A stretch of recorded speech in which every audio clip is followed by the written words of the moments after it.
This and more coming up on The Whitney Reynolds Show. Our girls and boys come in off the street from a life of exploitation or at high risk of exploitation.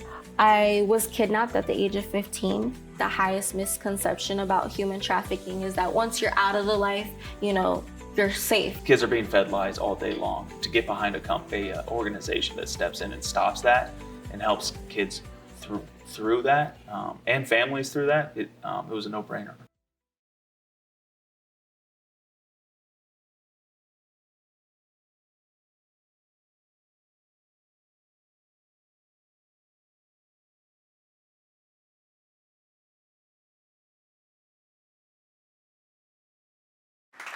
Hello and welcome to The Whitney Reynolds Show. Today we are talking reclaiming identity, finding our way back to who we truly are.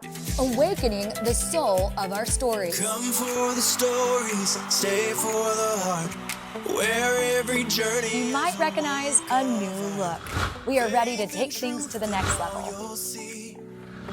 Whitney's here to share your dream. It's the Whitney Reynolds Show. You are watching The Whitney Reynolds Show. Be careful. Your home. Real voices, real lives in every episode. This is the Whitney Reynolds Show. Today's topic took us to San Diego, where I sat down with a survivor of sex trafficking. Today's show looks at identity through 3 perspectives: the survivor, a nonprofit working to restore lives, and the community standing in the gap. My mother was deported when I was about 3 years old, and both of my parents battled with drug addiction and alcoholism. Eventually, at the age of 14, I ended up going into foster care. So going in and out of group homes, foster homes, led me to a lot of dangerous situations, which is how I ended up in human trafficking. So you went into foster care and you said dangerous situations. Do you mind walking us back through some of those? How it really got started was I was trying to find ways to make money. So I was offered a modeling gig through social media, and it kind of just started from there. From modeling, it went into like pornography. How fast was the grooming process from going from modeling into pornography into sex trafficking? I would say within weeks. Weeks. Oh my goodness. And so here you are.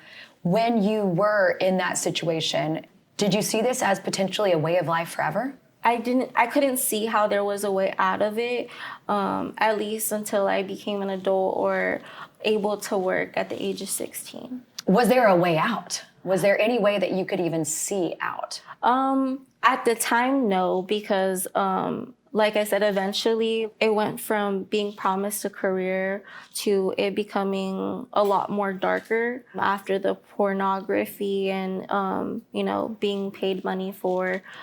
I was kidnapped at the age of 15. And at the time I was living in Orange County. I was kidnapped all the way to LA. I had no idea really where I was. We had made plans to meet at a park, and they had put a trash bag over my head and basically threw me in the trunk. And then from there, I was held hostage for over a month. And the only way I was basically able to tell the pimp, I was trying to look for ways to, escape. The way that I was able to do that was by telling the pimp that I feared that I was pregnant. I knew my period was coming soon.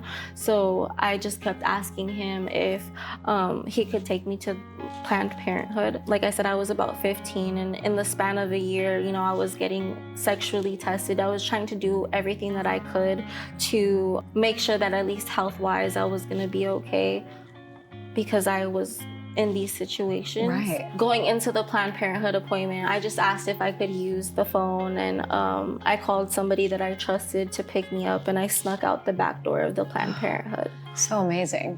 That person you trusted, was that someone who else had been through what you were in? He was actually like a close cousin of mine who ended up later on, I found out that he was grooming me as well. So it really was just like a complete dark period of my life, and especially not being in school and just really just trying to survive on the streets. I had a really hard time trusting anybody. How did you get out and stay out? The highest misconception about human trafficking is that once you're out of the life, you're safe, you're good, you're right. out of that dynamic, but it doesn't leave you. It's unfortunate to say, predators, will continue to prey. And it's all about, making sure that you're taking the right precautionary, steps to keep yourself safe. How did you work yourself out of the darkness? Well, I've been in therapy since I was 14 because of foster care. I love therapy. I'm a big fan of therapy. Yeah, I am too. But honestly, I would have to say the thing that changed my life was in 2024 of October. I decided to professionally do an ayahuasca ceremony. And it wasn't until I had that I was really able to understand the true concept of, letting go and healing. It was able to help me let go of a lot of the limiting beliefs that I had, a lot of the, trauma and baggage that I was carrying on my shoulders that I felt like I had a very hard time, moving forward and, seeing that a life is still possible after, being told, the most degrading things, my body being treated like as if I'm not even a human being. So yeah, I would say that and, God. And I think that is very natural with the human experience when you've experienced such trauma. But your faith was a cornerstone for you. Yes, absolutely. Because after every one of those situations, I was still here. I was still okay. And so I just knew that God was protecting me the entire time. And once I did leave the life and I came to Olive Crest when I was 17 and, I was really scared about what 18 looked like. I'm my own responsibility now, but one night I was going through a crisis, just being super triggered. I had tore everything off my walls. But a staff had came into my room. Her name was Hope. Hope and I had a conversation and she asked me if I believed in God. But at this point I was so confused on, who God was, if God and Jesus and his son are the same people. And, she really explained it to me in simpler ways where it was like, God is the way that the sun shines on the trees. God is the way that, the air flows. And watching God move through my life from that point and be able to create opportunities for me to grow. You're now using your story in so many ways.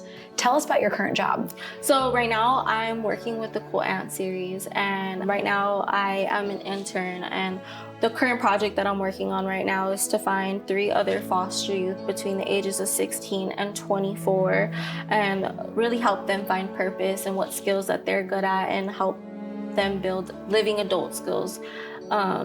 It really hits deep for me because I missed out on a lot of moments like a mother brushing her daughter's hair or, getting her dressed for prom, having those deep conversations with a mother that, a daughter should have, any child should have, really. Going through this new chapter in my life where I get to work with foster youth who may or may not be in the same experience as me, I can still inform them of human trafficking and prevent them from it. Or if they are in the life, I can tell them, hey, you have my hand here. Whether you go in or out, I'm gonna be here. If you need me in those situations late at night, I'm there. Wow. And to just truly be able to support them and be somebody that I wish that I had.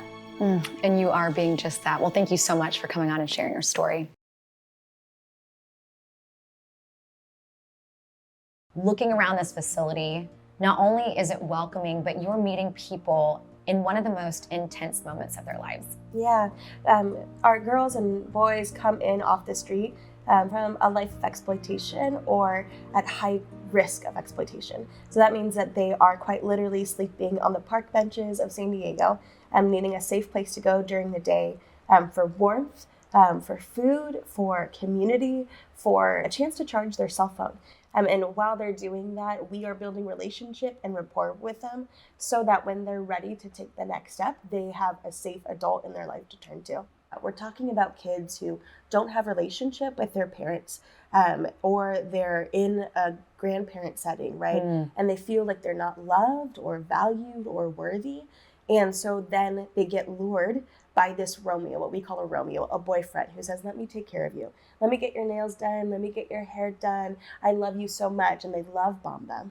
And then this 13-year-old is so enraptured with this new boyfriend that they want to do whatever they can, right? Well, then the boyfriend falls into money problems. And, oh, baby, if you just take these few pictures for me, I can make rent this month. And then it becomes this cycle that they have fallen into, not because they've chosen, but because they've been lured that way. And they're being groomed. Do their families, have you seen this here at Olive Crest, where their families go off the grid, or are their families like searching for them? I think it's both and I think that's the hard part about this work is that every child is so unique in their story. Right. We have some that they have family members and maybe there was broken relationship, whether that was because of substance use or, I say substance use, but drugs, right?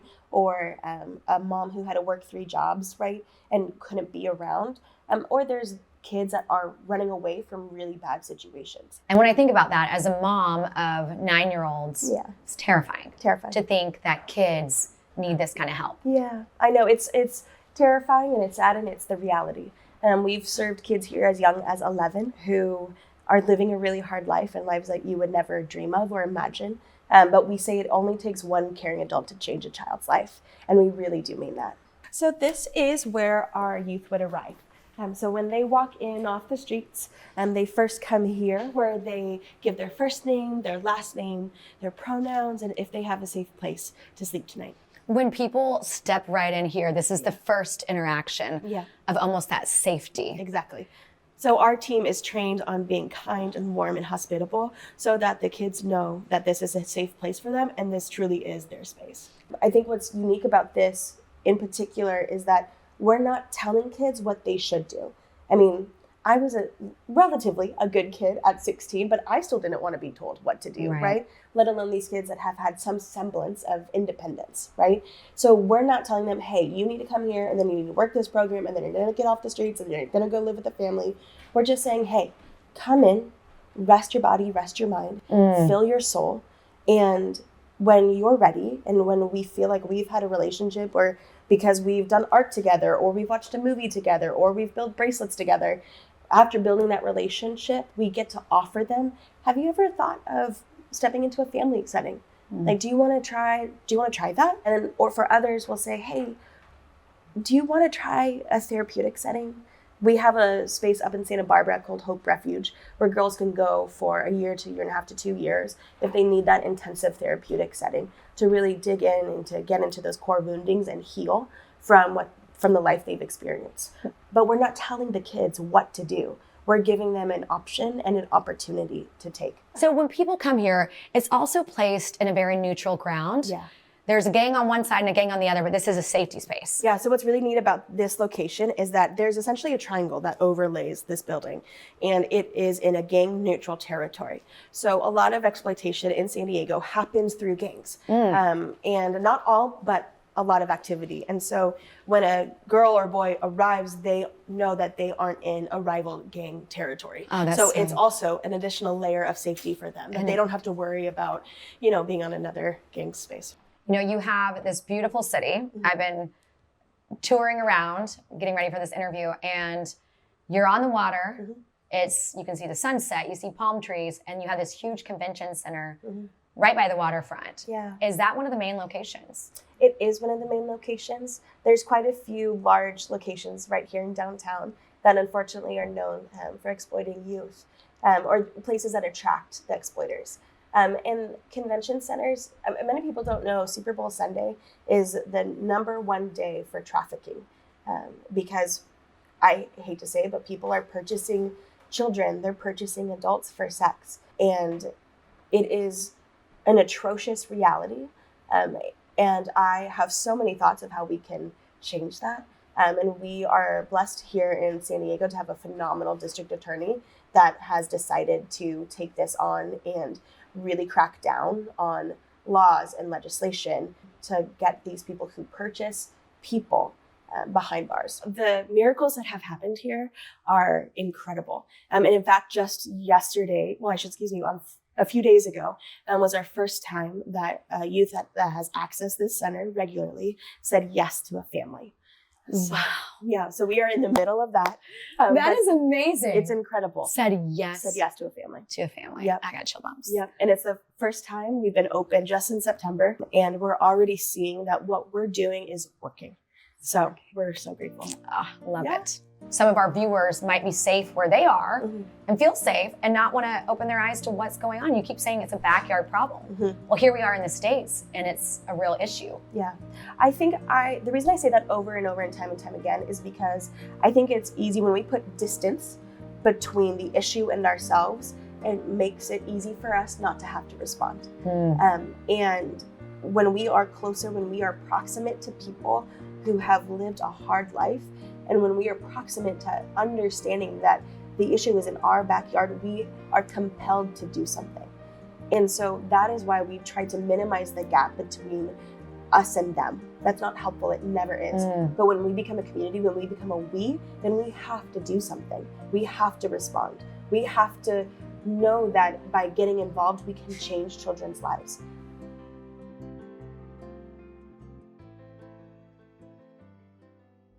And now we turn to the MLB. A Padres player is speaking out on today's topic. So today we've taken on a very heavy topic, one that when you moved to San Diego, you learned about the mission of Olive Crest, and you had to get behind it because you realized this is happening in my own backyard. Yeah.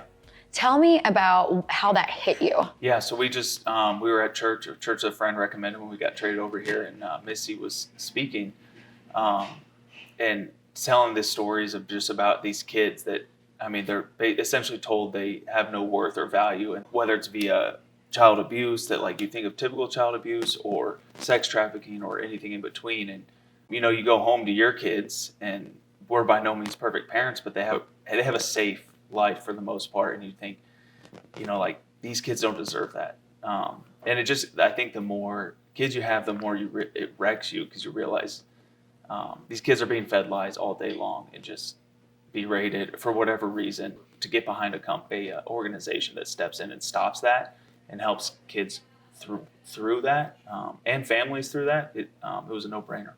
I can see the conviction when you talk about it, and it's one of those realities as a parent, you do when you hear stories like Lily's, and you're thinking, how could this happen? And then you realize it is. When you found out about the mission and you wanted to get behind it, what were some of the efforts that you're like, is it my platform, I'm going to raise awareness? Yeah, I think, just by the nature of playing a sport for a living, there's people that will listen to you, so you want to use your platform. Finances, I think obviously every organization, the reality is it costs money to step in and help these kids. So you want to help in any way you can, and it's time.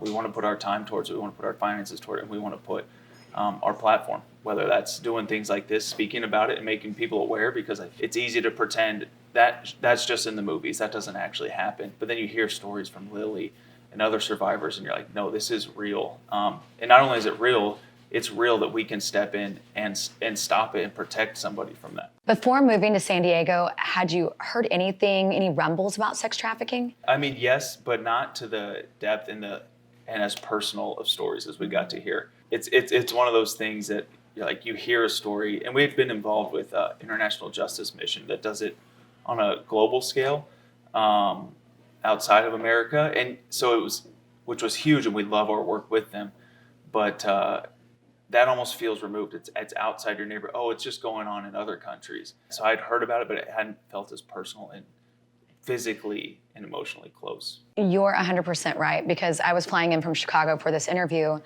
and I think you kind of nailed it. Is sometimes you think when it's far away, and we still need to help organizations Kids. But when you realize, because here I am pulling into San Diego, and I'm like, this is beautiful, and they're like, this is where the Padres play, and this is where the convention center is, and this is where a lot of the activity is. It hits you on a different level. Yeah, it's literally walking distance from the field. Oh, we're playing baseball, especially here in San Diego, in paradise. We think it's easy to sit there and think, wow, this is perfect everywhere. But if you open your eyes, you see the reality is it's not. This is a paradise for us, but it's a hell for these kids. Well, and now that you have been made aware, is it different walking around the city? Yes. Oh my gosh. Yeah. I think so. We were at an event with Olive Crest, and I can't remember if it was Lily or another family that said this. They're like, man, if we just would have known, if I would have seen it, they're like, you drove by me on Rosecrans every day, you know, and it's like, if you just open your eyes to it, you see it everywhere. And the more you see it, the more you want to do something. To the viewer at home that wants to be able to channel their gift to make change, what would you recommend? There's no step too small. It doesn't. $1 would help Olive Crest. Just stepping in, seeing somebody on the side of the road and looking at them, a question of, are you okay? Do you need help? Whatever that may be, look into the organizations in your area. There's nothing too small. There's obviously nothing too big. And just use whatever, everyone has a platform of some sort. It doesn't matter if it's sports or whatever. Just use it. Look outside of your own little bubble, and you'll also, I've found, and I think it's true for everyone, the more you kind of look outside your own little bubble, there's a lot more joy to be had and joy to be in your life. And as a parent, raising, how many girls did you say? 4, and then another baby on the way that's surely another girl. I said, you're making your own team. Like, watch out, you're making your own team. You're gonna have it. But with that, are you bringing your kids in on the mission? Like, how do we educate the next generation? Because this is a delicate topic. We don't, it's hard to explain that this is happening. But how do we bring that next generation in? Yeah, I think it is important to have those conversations. Our oldest is 7, so it's not, we're not sharing the full weight of things. Yeah. But we can get into, we're going to an Olive Crest event, and they're like, well, what's that? And it's there's just some kids that are in harder situations than you, and it's not their fault, so we want to help them. It can be that simple. Then as they get older, we can hopefully pull them along a little bit more and help them see it's not bad to be raised in a healthy and be given these perks of life, but you also don't want to just consume these perks of your life and realize with gratitude, I've been given much, let me give to those around us. I can tell just by your words that you are a man of faith. I don't want to but you are a man of faith. Very much, yeah. Has that been part of how you stayed mission centric? Yeah, I think 100%. It's the driving force, really behind everything in our life. Specific to this, I wholeheartedly believe that every one of us, every human on this earth, man, woman, child, is made in the image of God and therefore has inherent value. And when kids or even adults are put into these situations, they're fed the lie that they don't have worth, or that their worth is in whatever evil thing that they're being fed. What I love about Olive Crest is they pull people from that situation, they pull them out of the evil, but they don't just leave that void. They fill that void and they share them with them that, hey, no, you have worth, you have value, you are important, you can contribute. And I think that's why you see success stories like Lily, where she's thriving now. And it's, that's the hope. It's a dark subject. It's heartbreaking, but you see success and you see that impact can be made. So there's hope in that. And we can put it into this in San Diego and then take that wherever else. Well, thank you so much for coming on. Because of your streaming with us today, we have something a little extra. This next segment is a special bonus, our way of saying thank you for watching and being part of our hope-filled community. Seeing the difference in giving somebody a smile that is totally at the worst time in their life. And as you do that over the years, it makes you feel like you're helping other people in the world. Sometimes the hardest part of loss isn't what you can see, it's what you can't get back. It's the intangibles that people don't know about, right? Just because somebody has an accident, recovers money, or has an injury or a death in a family, it's the part of that loss that you can't get back, right? That somebody has lost an arm or somebody's lost a loved one. How do you reshape your identity or bring yourself back? After loss, people aren't just healing. They're trying to understand who they are now. We've established law changes, whether it's Illinois or nationally. We've gotten street signs dedicated, parks dedicated, to certain families who have lost loved ones. We've helped educate people, which is really important to, like, whatever happened is to make a change so it doesn't happen to somebody else. So having those family members appear in front of groups or organizations or departments and say, look what happened to me and the loss that I've suffered. I'm not just another statistic or another name. And that really enables, one, the family to feel like their person or their loved one didn't die in vain. But number two, to give them a sense of urgency and give them a sense of pride and give them a sense of that they can make change and do something for the loss of their loved one that they couldn't ordinarily do. Even in the hardest moments, identity isn't gone. It's evolving. The first thing you need to tell them is that things can always be worse, right? You have been chosen to lead this path, and you are to move forward to be inspiration for other people and to mold your life to still be successful despite whatever your disabilities or limitations or losses are. Reclaiming who we are isn't about becoming someone new. It's remembering who we truly are. We hope today's show reminded you of that. Remember, your story matters.